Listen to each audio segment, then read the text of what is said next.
First, I'd like to thank you, Nike, for virtually opening Pandora's box here with your topic about daily practice. It's a very cool topic, and it's obviously one that we love at GMC. And as been hinted, you already got some cool replies there, but there are as many answers about what you should practice as there are guitarists. So it's impossible for us to tell you what to practice. However, I'd still like to just give you some example of how I go about my daily sort of practicing inspiration, because that's what it's all about. It's all about inspiration. If you're inspired to play, then you can check your box there. You've done good practicing. Because when we're inspired and when we sort of dive into something and time just disappears and you just focused, that's when we really learn, and that's when we progress. So the best way to do this is to follow your instinct. Or what I do is, like on a daily basis, I try to find, what's my mood of the day? What do I want to do today? I don't want to do what worked yesterday, because that's going to bore me, and it's not going to feel as good as it did yesterday. So I try to, almost on a daily basis, try to find something new to practice. And for me, I'm really focused on improvising and jamming. So a lot of times I'll just go see, if I can find some random backing tracks and get inspiration. So I might just fire up GMC or YouTube and just, okay, do I have something cool to jam over? Okay, here's something. Sad rock metal ballad backing track. Let's try it. This one is in F-sharp minor.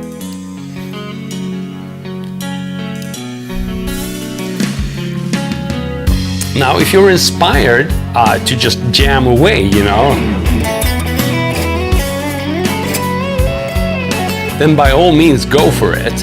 However, a lot of times we find that it doesn't come as natural. And like I said, maybe it worked yesterday, but today it feels like all your licks start to sound repetitive and basically just feels like everything you do sucks. And that's a good time to actually practice. So sometimes what I'll do is to maybe focus on a specific lick or like a specific technique. So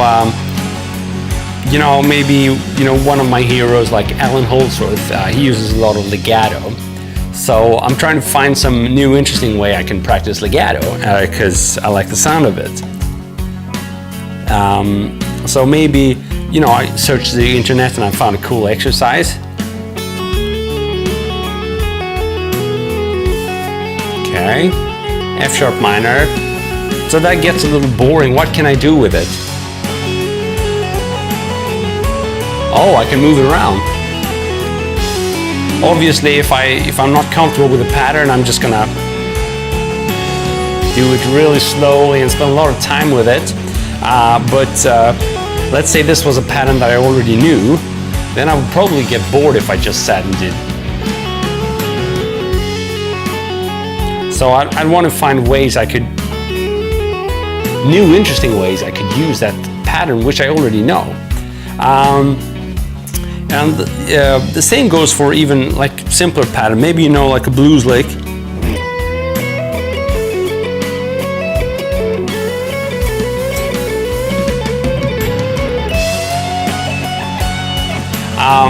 And even if I'm like really, let's say I've just started practicing picking,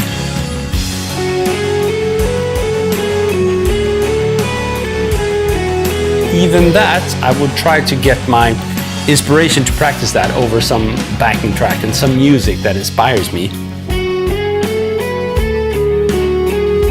Because chances are, all of a sudden, I'll just find a variation. That's never really going to happen in the same way if I just, do this with a metronome or whatever. It's really key for me to play over music so that I'm inspired, and that sort of triggers it sort of sets the framework of my daily practicing. Now, this is just my personal opinion. As I said, there are many opinions on what to practice, and it's all going to be determined ultimately where you want to go and what inspires you, because we obviously don't have the exact same musical taste, etc. So there are a lot of like, standard answer would be to, just learn a new song that you dig, or a new riff from your favorite band that you haven't learned yet, or maybe try to learn a new scale or something. Personally, I don't think that scales are not really that inspirational. It's more of a tool that you learn to use as you get better, but it's not something that if I'm bored, then I don't want to be sitting with a scale. So a standard answer would be to sort of structure your daily routine and divide your time into scalar practicing, into maybe a few techniques. Spend 20 minutes on sweeping, 20 minutes on picking, and 20 minutes on legato, whatever. And if you're inspired by that, then by all means do that. I spent a lot of my early practicing days doing just that, and I was really crazy about it, just sat all day and it did that, and that gave me some technical gains, but the real musical gains, I didn't really get them from doing that. So that's why I started off by showing you the other method, where I sort of practice in a musical context, because that's been so important to me. I could go on forever, but I just wanted to inject my point of view there into this thread, and also show you some, hands-on how I go about practicing, since that's what you asked about. And this is definitely my go-to daily practicing, what I showed you here. So I hope it's been helpful, and see ya.